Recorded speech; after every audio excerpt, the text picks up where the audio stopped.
বাঙালি খানায় সবাইকে স্বাগত জানাই। আজকে আমি এখানে তৈরি করব সাবু মাখা। শিবরাত্রি বা যে কোনো উপসীরা এই সাবু মাখাটা খেতে পারেন। তাই আমি আজকে এখানে সাবু মাখা করব খুব সহজে ঘরোয়া উপকরণ দিয়ে। তবে আমি আজকে এখানে কিভাবে সাবু মাখবো চলুন সেটা একবার দেখে নেওয়া যাক ভিডিওর মাধ্যমে। সাবুর কিন্তু আরও দু একটা রেসিপি আমার চ্যানেলে দেওয়া আছে, আপনাদের যদি পছন্দ হয় তাহলে চ্যানেলটি একবার ঘুরে দেখে নেবেন। আশা করছি আজকের ভিডিওটি আপনাদের ভালো লাগবে। সকল বন্ধুদের কাছে অনুরোধ করছি সম্পূর্ণ ভিডিওটি দেখার। বাঙালি রান্না ঘরোয়া উপকরণ দিয়ে আপনাদের যদি রান্নাগুলো পছন্দ হয় তাহলে চ্যানেলটি সাবস্ক্রাইব করে দিয়ে পাশে থাকবেন। পাশে থাকা বেলটি বাজিয়ে দেবেন, নইলে নিত্য নতুন রান্নার নোটিফিকেশন পাবেন না।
আমি সাবু মেখেছিলাম নারকেল আর দুধ, চিনি, বাতাসা দিয়ে।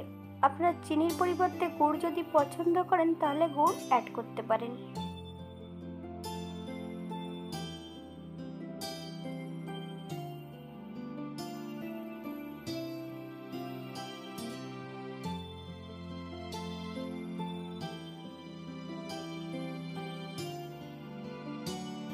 সুস্থ থাকবেন, ভালো থাকবেন। অন্যদিন নতুন রেসিপি নিয়ে আপনাদের সামনে আবার আমি হাজির হব। নতুন ও পুরনো সকল বন্ধুদের অসংখ্য ধন্যবাদ ভিডিওটি দেখার জন্য। হাতে যদি সময় থাকে তাহলে একটা লাইক, কমেন্ট, শেয়ার করবেন।